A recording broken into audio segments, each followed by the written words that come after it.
Okay, so in our next session we have two distinguished speakers. But first I would like to say how happy I am to be here today. I was Zan's student many years ago. You can infer actually from the color of my hair. And actually Costas Courcoubetis was a contemporary of Zan's. They had the same PhD advisor, Pravin Varaya. So I'm the grandchild of Pravin Varaya, child of Zan. Costas is a son. No, he's my uncle. And the brother of... Yes, and actually Antonis Dimakis is also your student. Right? Was your student. Okay, so to make a long story short, and we will have more time to talk about that later, but I would like to introduce Professor Courcoubetis. So I have known him for many, many years, and I have read his papers. He has done fundamental contributions in queuing, in pricing, in many things. Actually, most of you, if not all of you, know him very, very well. Currently, actually, from here he went back to, first of all, he went to Bell Labs for many years. Then he went to Greece, and in the last 5 years, he's at the Singapore University of Technology and Design. He's a professor there, he directs a center and so on. So without any further ado. Thank you, Nikos. Thank you. Well, okay, so I cannot express how happy and how honored I am and how emotional I am to be here today. And I said to myself, I have to prepare what to say, but then I said, I know I cannot do it because I felt that I would like to just speak out of the spur of the moment, okay? So, not for the technical talk, okay? So, I mean, thinking about Jean, I can think of a few things. The first thing is that I'm very privileged that the most important is that we are also very good friends. And I love Jean dearly. He's one of the sweetest people, and I really feel that if I need something, Jean will help me.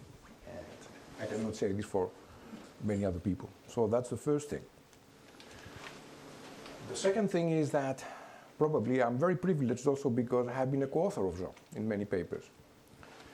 And that made me experience his qualities and his genius type of capability. Okay, I have to admit, Jean is ahead of me, has always been, and he taught me a lot of things when we worked together. And I can tell you, if you work with Jean, you really learn. Okay, and he goes back to the simplest basic principles. Everything is derived from scratch, the essential, nothing more. And of course, I have now to give also an honor to Pravin, because we are all his students. And I think this kind of attitude, right, we copied from the big teacher, right? And I'm very sorry I was not when Pravin retired here in his ceremony to thank him also for that, but I think all your students inherited this touch, okay? Of course, we are not all at that level too.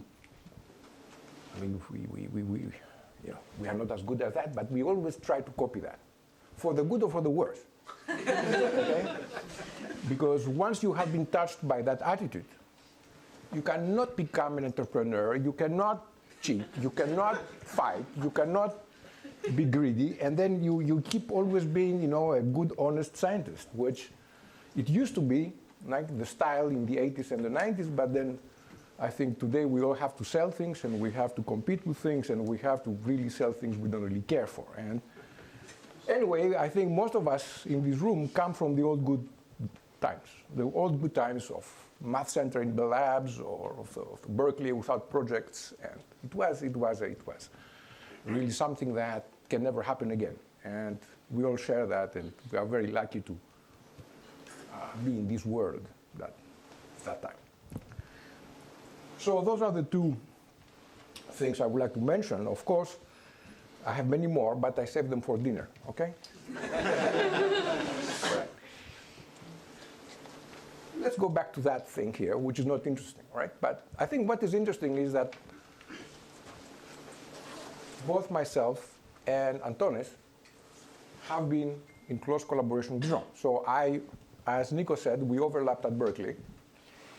And Jean was the first one who read my thesis, who was reading my thesis and commenting, right? Of course, with Praveen. And of course, he helped me a lot. And then Antonis was my student on Crete. And of course, where is the next place? To go to the motherland here, right? To the big father, the brother, and all that. So he came here, and we continue the tradition. And so I'm very happy today that I will give this talk that is jointly with Antonis. Antonis prepared the slides, and Antonis actually did the hard work that I will present. Actually, I started working on that after talking to John a couple of years ago. Sorry? So that work was motivated after a discussion I had with John.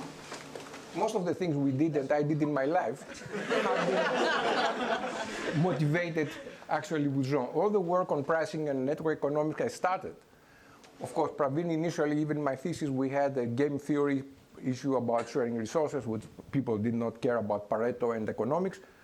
But the first time we did economics was with Jean, and he had this idea in a small project we had with NATO. He came to Crete 1992. And at that time, he had this idea of putting economics into and pricing into the everything else we are doing together, right? So, yeah, so everything came from here, right? So I acknowledge that, and all right, so let me explain here. So let me now go to the first important slide. All right. So this is a slide that shows Jean and Richard Weber and this guy here. Who is this guy? Can you tell who this guy is? I'm pretty sure you can tell Jean because Jean is the same, did not change much, right? Yeah, so I think that was me at the time, right? And I just want to say that Jean always looked the same, and because he's very, very calm, he's very peaceful, he doesn't get irritated, he's happy. He's deeply happy, that's why he never ages, okay? So look at the difference, right? I mean, this and this, this and that. I mean, perhaps here he looks younger, right? Okay, so let's continue with a little bit more technical stuff. So this is the title. And the work we will present today is actually goes back to the old style of work where I think the model is interesting, the concepts are interesting, the questions are interesting, and you can even get some interesting answers with not by using very heavy machinery and less deviations and fluid limits and all that. Okay, so it's simple, but I think it's very interesting in terms of the questions we pose. And all this area of trying to match supply and demand in systems with mobility, I think, is a great place for new problems and for discovering new problems. So I think what I would like you to take from this discussion is the type of problems and what kind of questions we are asking. Right? So we will talk a little bit about ride sharing and a model of passenger queuing, the issues about stability, and the question on how to incentivize ways that drivers can match the demand. Because many people looked at the problem on how to solve some large linear programs or how to optimally control the drivers, but drivers cannot be centrally controlled. Drivers are having their own incentives, are moving around. So an interesting question is how can you achieve stable systems? So stability is a type of optimality with incentives. So this is, I think, the key idea here and the questions that, any questions you have, you go to Antonis, of course, right? Antoni? Good, all right. So you know about ride hailing, I don't have to say anything about that. But it has really disrupted transportation industry, right? And the key issue is that there is a platform. So what's the difference between ride-hailing and taxis? We had taxis for millions of years, right? So what is new now with ride-hailing? Well, in my opinion, what is new is the fact that we have a platform that has centralized information and can optimize the way the thing works, and you have real-time and online ways that people can share information and do things. In that sense, right, you have on real time, you can have information about incentives, and drivers can be more sophisticated, right? So drivers can really move around in a selfish way, but they can really optimize, their own profit. Before that, it was more instinctive kind of driving. How you drive now, you could be driving around by incentives. So you know how it works. So you have an arrival of customers that want rides. You have cars that drive around. And the key question is how to match supply and demand. But that was the same with the taxi case. But what is new here is the fact that those cars, there are many differences, okay? One difference is that those cars, that the number of cars could change according to demand and according to the incentives you give. So there are many time scales, right? In the long time scale is how many cars you have available. In the shorter time scale is how you match those cars. And there are many interesting questions now because you have those platforms, you can have dynamic pricing, and you can do even more interesting things. You could cluster many people in the same car, and that's the future, right? If you don't share, then congestion will stay the same. One can prove that if you use sharing, then there's a hope that congestion can be greatly reduced and the sharing economy can be useful. But if there's no sharing economy, really, right? And so there are many interesting questions, and one of the basic questions is how those cars move around when they are free, right? And that's what I would like to motivate. So there are many interesting objectives and algorithms, and every player has a different objective. So the passengers want to get a ride, and the drivers want to maximize profits. They have to decide to become members of the platform. They want to decide to accept a ride or not, or keep being free. And the platform objectives are clearly maximize profits and throughput. It's not social welfare maximization, it's profit maximization, right? So sharing economy is not for the society, really. It's for profit stuff. And there are many interesting questions like driver-user matchings, driver compensation, and passenger fees. How do we compute the amount of money we give to drivers and passengers? And of course, how do you prove that? How do you compute those numbers optimally? And the big question is, should they be dynamic or static? So what do we gain by dynamic stuff versus static stuff, right? That's a question that I don't think has been answered adequately. So in this talk, actually, at the end, we will show that a max weight kind of policy, like John talked about, if you apply with prices, basically, so you increase the price when the pressure is higher, right? Then that can stabilize the system and get you all of the stable region, right? So you can actually explain that surge pricing that Uber does has an interpretation of max weight. Okay? I think that's an interesting takeaway for this community.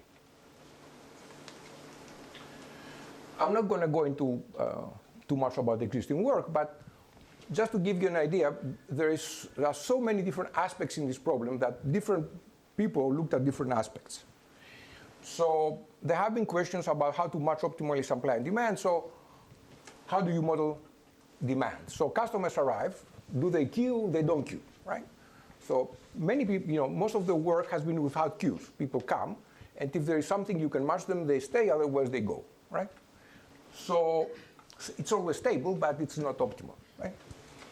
The next question is, how do you move drivers around so that you can do better matching? And people can solve this using a centralized optimization problem, but without using incentives. So it's not obvious how you can incentivize something that is optimal and something that solves an optimization problem, right? So how you do that.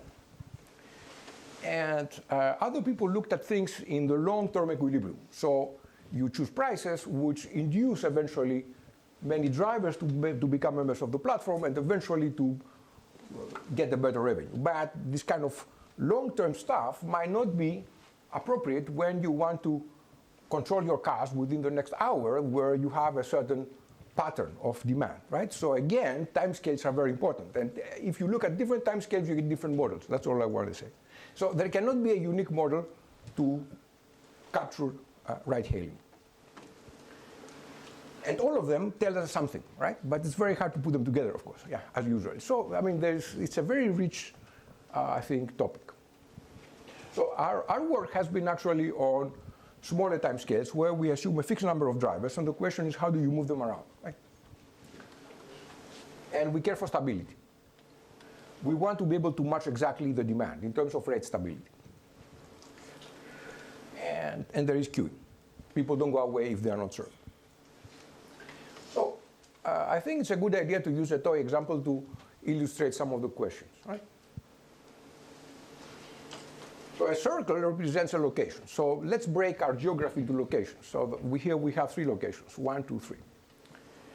And let's assume that people can move between adjacent locations, right? So that's how people move. And you get arrivals of customers so that's demand, that arrive in location 1 and want to go to location 2. So that's lambda 1 and lambda 3 from 3 to 2, right? Okay?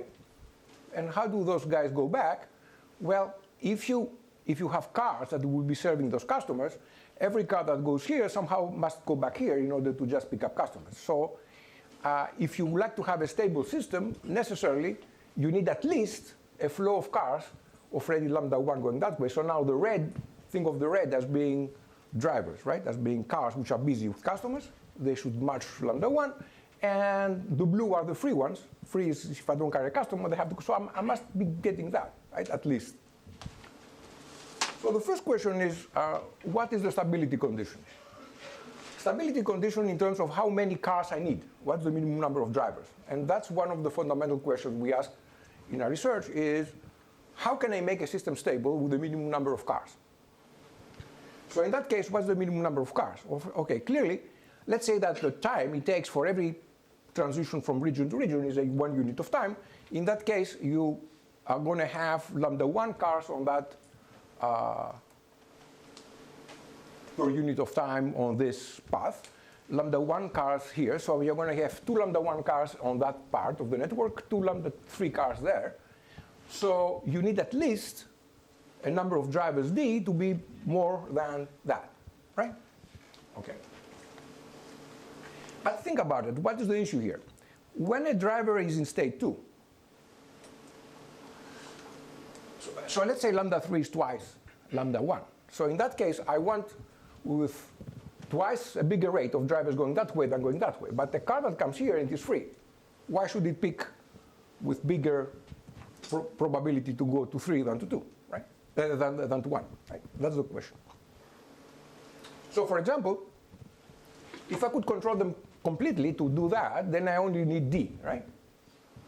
But let's say a driver here flips a coin to go randomly left or right. In that case, in order to get enough people here, I'm going to get, so anyway, in order to get enough people here, I have to get more drivers, right? So clearly, that condition cannot hold, right? I need a bigger D to stabilize the system, right? And the question is, what is this, D? So if I have drivers with a fixed mobility pattern, for example, they drive according to historical data or something, what is the minimum D? The next question is, how can I enforce the optimal mobility patterns for the free drivers? So how can I get them lambda 3 and lambda 1? Right? So that's the question. Okay, sorry for that slide, it's too heavy, Adoni. Okay, so I'm joking, right? So let's say now, let's see it that way. So let's say we have D drivers, total. And I throw them in this network. And let's say they partition themselves into D1 and D3. So D1 plus D3 is equal to D, right? What's going to happen in those loops? Well, let's take this loop here. I have D3 drivers total. Half of them will be going that way, half of them will be going that way, right? So let's say for the moment that D3 over 2 is less than the total rate, right? So all of them get full and they go like this. The rest of them will be here, right? So if d3 over 2 is less than lambda 3, all those cars are full and all of them go like this. If d3 over 2 is bigger than lambda 3, then I get lambda 3 here because they cannot leave empty. Lambda 3 going back and the rest of them will be going here. So in few words, I can write, I can find this explicitly, and how will this D1 and D3 be actually configured? Well, they should get the same average revenue, right? If a driver goes and does that or goes, it should be the same, right? So we expect in the equilibrium that thing to be like that, and then I can write this kind of equation that relates D1 and D3, and also I have that the sum should be equal to D, and that gives me a unique solution. So if I look at a wardrobe kind of equilibrium with this kind of, sorry, so I forgot to tell you I use also rewards, right? And that's the magical thing. So let's say I use rewards, right? I can completely compute as a function of D1 and D3 the average reward of a driver here and a driver here, and they should be equal in the equilibrium. And that's the equation, and trivial, right? And you can get it equal to D, and you can find the D1 and the D3 for any value of D. So what's the question now? Think of R1 and R3 as controls, and I want to move R1 and R3 so that basically the number of drivers going here and here cover lambda 1 and lambda 3, right? So that's what I want to do. So the question is, under what condition can I control the flows of the free drivers actually, so that I can cover my demand that we have. So I want to cover my lambdas, my arrivals of the customers. So the fundamental question is, if I have a stable system, can I find a set of rewards which will also induce a stable routing, right, of the drivers? And this is the type of questions we are after.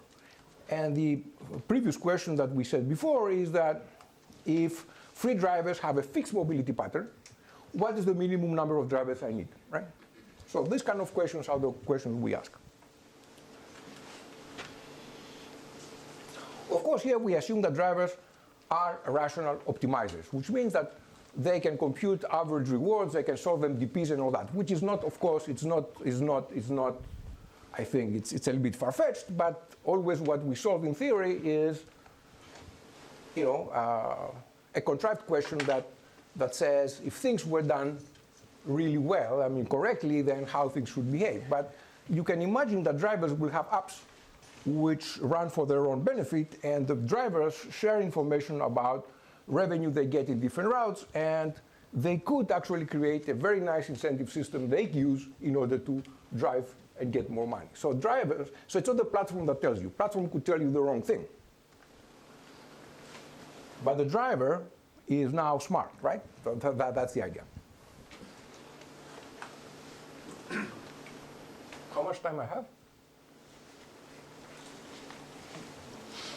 When did we start here? 5 minutes. 5 minutes. 5 minutes. Okay. All right. So let me give you some nice 5 minutes. All right, so let me go about the model, and then I tell you about the results, right? I think the model is interesting, and you should understand the model. And so we have a fixed number of drivers, so it's a closed system, and there are regions, right? Okay, and there's a continuous time semi-Markov process that models mobility. So how? So a driver that enters a region becomes busy with some probability theta sub I. Now, we will see how this is constructed, or stays free. Now, if you are busy, where you transition next is chosen by your customer, and it's given by some probability that is exogenous. If you are free, you choose that with some other probability that either could be fixed by some historical reasons, or can be the result of solving an optimization problem. And every transition takes some random exponential time. when you enter the new region, if you are busy, you become free, and again, you have to do the same, right? With some probability, you become busy, and you keep going like that. So this is like a closed network of servers which are moving around. So now it's not customers that move around networks, it's servers moving around networks, okay? So it's a very interesting model. I think that Antonis thought about this idea of the servers moving around, and I think that's a beautiful idea, or Jean thought about it before, I don't know. And this is the policy process. So if I give you this information, I can decouple the drivers from the customers, because I can tell you how a driver will move around. So every driver is like, it does not care for the other drivers, okay? And that's the key thing. And the queuing model is that people come and wait in queues. And there's a queue length that we take into account. And then you take customers from the queues. So let's see what kind of policy processes we have. So first of all, you could have a set of an arbitrary policy process, which means a driver that arrives in this region could decide not to get busy, or could decide to be busy, or it can do anything it wants at any point in time, on a dynamic way or anything. Or even he could pick up a virtual customer, and that's the new thing. So the platform could tell you, I give you a virtual customer, you get money from me, because I want you to go where this customer would go. So it controls my queuing. There is the set of static policies, which means with a certain probability, fixed probability, people get busy.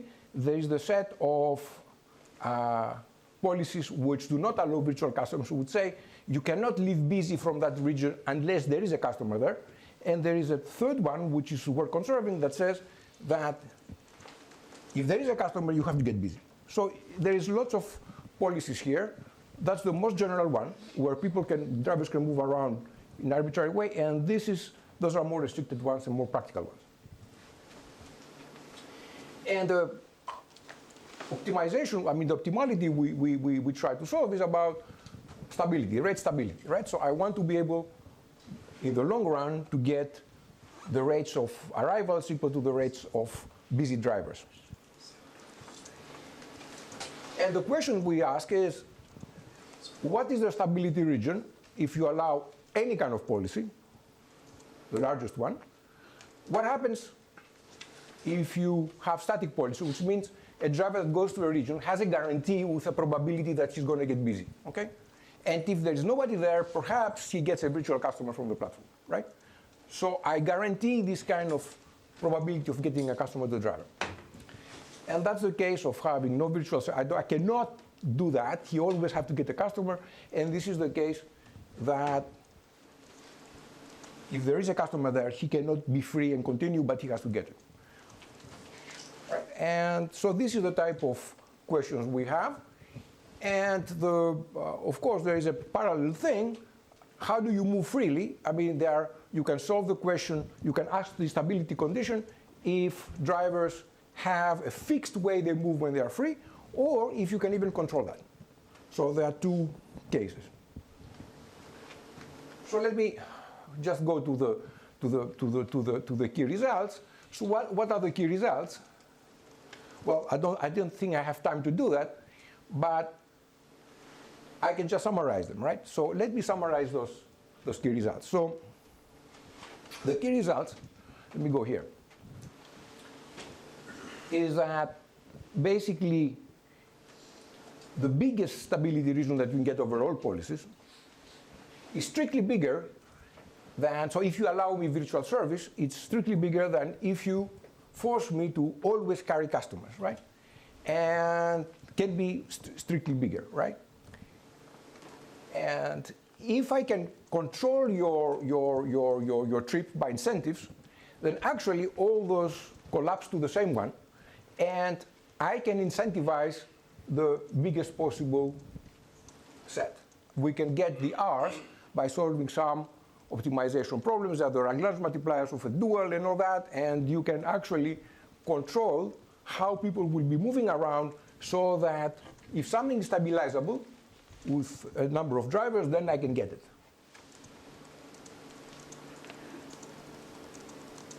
Well, this is the type of, okay, there are many other results we have, but I don't think I have time.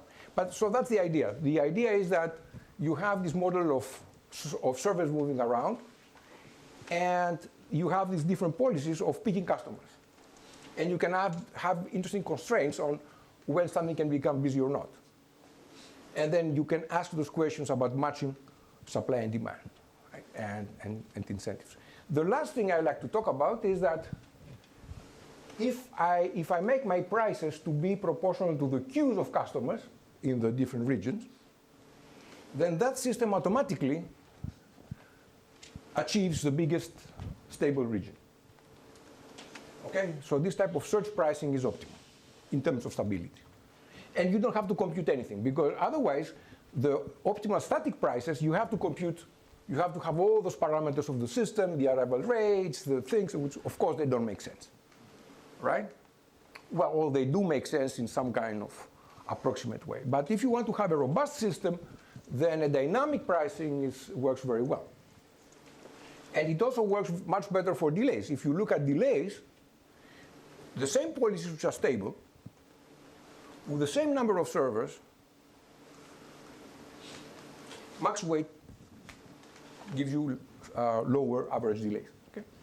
So it's quite interesting. So I stop here, and my last slide.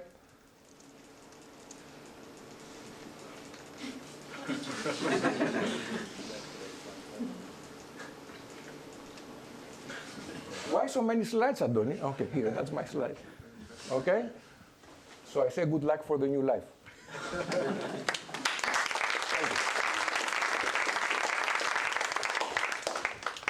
It's running a bit late, but one question. Yes. You talk about delay in the last, your last slide. One problem that I have heard of is Uber search price was that this live information. So the search flash at this time in this location is this, and people try to go there. But by the time they arrive, the situation change and the price goes down, and people will just chase search locations and never get the good price. Does your model solve that? No, I think our model understands that problem, right? I don't say it solves it, because if you use the queue lengths as prices, right, or proxies for prices, then you assume that the drivers solve an MDP, right, which assumes that those prices will be there forever. So you cannot predict the evolution of the queues in your optimization, right? So far we cannot do that. All right, so you take this information about the prices now, and you look at your optimal mobility based on those prices, but this is not myopic. This is a long-term thing. So if queues are very long and change slowly, yes, it's true. But if queues are not long and change fast, so fast comparing to the length of the trip, right? If it takes you 1 minute to get there, then there is no problem. But if it takes you like half an hour, and by half an hour prices are very different, then clearly there are ideas on how to model that. But so you like to do some things there. But that's a good question. That's a very good question. Yeah, thank you. Any other questions? Okay, let's thank our speaker again. Thank you.